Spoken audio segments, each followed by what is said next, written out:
খবরটা আপনারা ইতিমধ্যে সবাই জেনে গেছেন এবং গত কয়েকদিন ধরেও বেশ আলোচনা হচ্ছিল যে উপদেষ্টা নাহিদ ইসলাম পদত্যাগ করবেন এবং আজকে তাই হয়েছে। আজকে উনি পদত্যাগ করেছেন।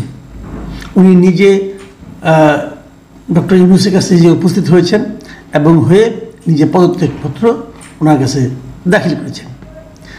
এবং পদত্যাগ করার এই ঘটনাটা আমার কাছে মনে হয় যে একদম যে আপনি কোনো রকম গুরুত্ব দেবেন না তা হয় না, এটা একটা গুরুত্বপূর্ণ ঘটনাই বটে এবং আমাদের জন্য বেশ ইন্টারেস্টিং এই কারণে যে আমরা অনেক দিন পরে দেখলাম যে কোনো একজন মন্ত্রী পর্যায়ের ব্যক্তি স্বেচ্ছায় তার পদটা ছেড়ে দিলেন।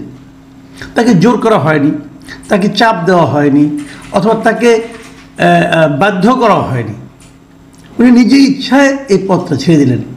এবং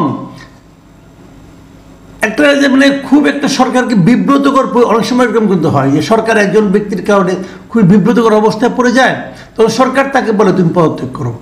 তো সেরকম কিছুও ঘটেনি, উনি নিজের ইচ্ছাকৃতভাবেই পদত্যাগ করেছেন। এবং উনি পদত্যাগপত্রে কী লিখেছেন সেটা আপনাদের সঙ্গে একটু শেয়ার করি, যদিও আমার ধারণার মধ্যে আপনারা সবাই পেয়ে গেছেন, তবুও আমি একটু আপনাদের পড়িয়ে শোনাতে চাই। উনি সেখানে লিখেছেন প্রধান উপদেষ্টাকে লক্ষ্য করে এই বিষয় লিখছেন যে অন্তর্বর্তী সরকারের উপদেষ্টা পদ থেকে পদত্যাগ। তারপর লিখেছেন আমার সশ্রদ্ধ সালাম গ্রহণ করুন। প্রথমে আমি জুলাই গণ অভ্যুত্থানের শহীদ ও আহত সহযোদ্ধাদের শ্রদ্ধাভরে স্মরণ করছি। রক্তক্ষয়ী গণ অভ্যুত্থানের পরে ছাত্র জনতার আহ্বানে সাড়া দিয়ে পরিবর্তিত নতুন বাংলাদেশ বিনির্মাণের দায়িত্ব গ্রহণ করার জন্য আপনার প্রতি অশেষ কৃতজ্ঞতা।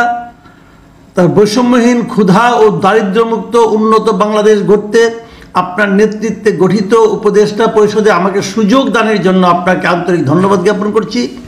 গত 8 আগস্ট 2024 খ্রিস্টাব্দের তারিখে শপথ নেওয়া উপদেষ্টা পরিষদে আমি ডাক, টেলিযোগাযোগ ও তথ্য প্রযুক্তি মন্ত্রণালয় এবং তথ্য ও সম্প্রচার মন্ত্রণালয়ের দায়িত্ব পাই।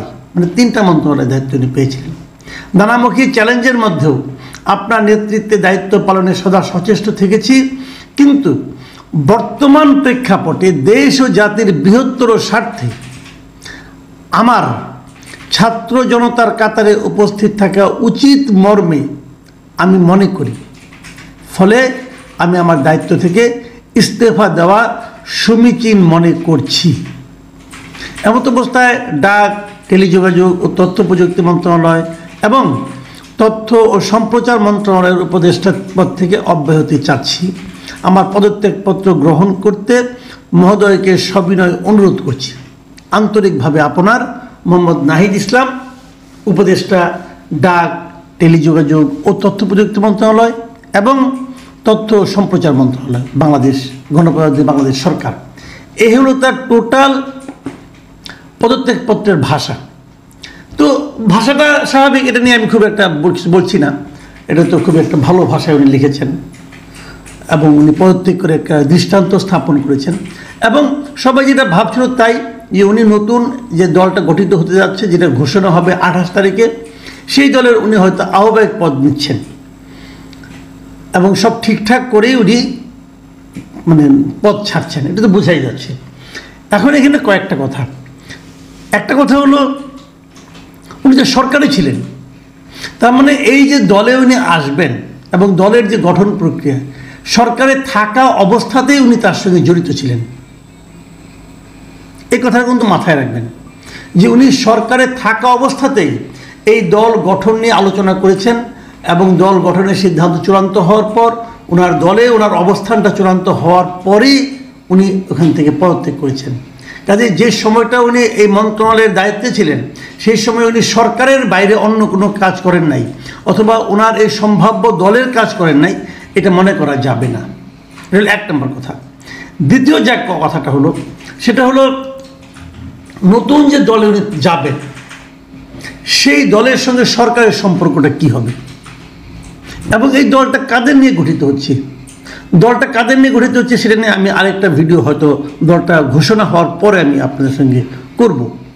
এখন বরঞ্চ নাহিদ ইসলামের পদত্যাগের ঘটনাটা নিয়ে আলোচনা করি। পদত্যাগের ঘটনাটা টেলিভিশনে দেখলাম, বিভিন্ন পত্রপত্রিকা দেখলাম, নিশ্চয়ই আপনাদের চোখ গিয়েছে যে এটা কিভাবে হলো। এবং প্রথম আলো দেখলাম একটা রিপোর্টও করেছি, এই রিপোর্টটা আমার কাছে খুব ইন্টারেস্টিং মনে হয়েছে।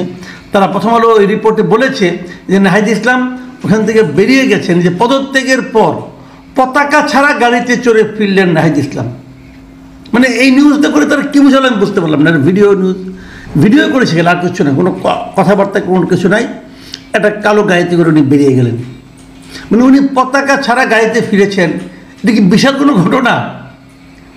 কারণ উনি তো পদত্যাগ করার পর আর উপদেষ্টা নাই, তো উনি তো বেরিয়েই যাবেন, তখন ওনার গাড়িতে পতাকা থাকবে কেন? থাকার তো কোনো সুযোগও নাই। যদি এমন হতো যে উনি যমুনার থেকে হেঁটে বেরিয়ে যাচ্ছেন, তাহলে আমি বুঝতে পারতাম যে একটা নিউজ হওয়ার মতো বিষয়। উনি তো সরকারি গাড়িতে বেরিয়ে গেছেন, খালি পতাকাটা নাই, আর তো কিছু না। তাহলে এটার মধ্যে এটা নিউজ করার কি আছে? মানে কিছু কিছু মিডিয়া না আমি দেখতে পাচ্ছি যে এই সমস্ত লোকদেরকে, স্টুডেন্টদেরকে, স্টুডেন্ট লিডারদেরকে মানে তুলতে তুলতে কোথায় নিয়ে যে তুলতে চাচ্ছে এটি আমি বুঝি না। ভাই এখানে বাহাদুরি কিছু, এখানে উদারতার কিচ্ছু নাই, উদারতার কিচ্ছু নাই। যে উনি চলে গেছেন একটা গাড়িতে করে, এই পর্যন্ত ঠিক আছে। আচ্ছা, গাড়ি ত্যাগ করেছেন, কিন্তু আমি একটা জিনিস বুঝলাম না, পদত্যাগের পর উনি যে সাংবাদিকদের সঙ্গে কথা বললেন সেই ছবিটা আপনারা দেখেছেন। উনি যখন কথা বলছেন তখন কিন্তু উনি আর উপদেষ্টা নন, তখন উনি আমার আপনার মতো যে কোনো একজন মানুষ। তো উনি টেবিলে বসে কথা বলছেন সাংবাদিকদের সামনে, কিন্তু ওনার দুপাশে কে? দুপাশে হচ্ছেন প্রধান উপদেষ্টার প্রেস সচিব এবং প্রধান উপদেষ্টার ডেপুটি প্রেস সচিব। তো প্রেস সচিব এবং ডেপুটি প্রেস সচিব ওনারও তো সরকারের কর্মকর্তা, জনগণের কর্মকর্তা, জনগণের টাকায় বেতনভুক্ত কর্মকর্তা। তো ওনারা কেন নাহিদ ইসলামের দুই পাশে ওনাকে বসতে, কোন প্রোটোকলে ওনারা বসলেন? নাহিদ ইসলাম যখন পদত্যাগের পর উনি তো আর নো মোর উপদেষ্টা, নো মোর অ্যাডভাইজার। যখন উনি অ্যাডভাইজার না, সরকারের কোনো অংশ নয়, তখন তার প্রেস কনফারেন্সে তার পাশে একজন সচিব এবং ডেপুটি সচিব কি করে বসেন? মানে এটা কি তারা নিজেদেরকে সরকারের অংশ মনে করছেন না কি? ঘটনাটা কি? মানে আমি না এই জিনিসগুলো ঠিক বুঝি না।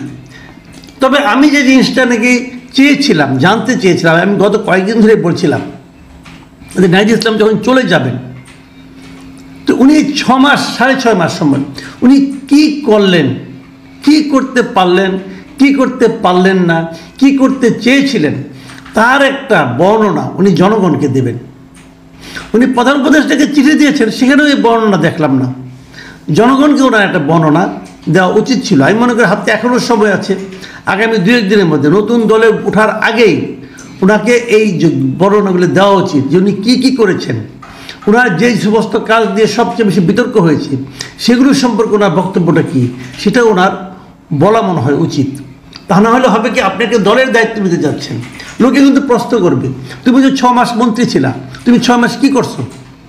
তুমি যদি 6 মাসে কিছুই করতে না পারো, বরং যদি বিতর্ক তৈরি করতে পারো, এবং বিতর্ক তৈরি করেছেন। উনি একই রেশন কার্ডে যে সমস্ত কাণ্ড কারখানা করছেন বাংলাদেশের ইতিহাসে কেউ এই পর্যন্ত এগুলো করে নাই।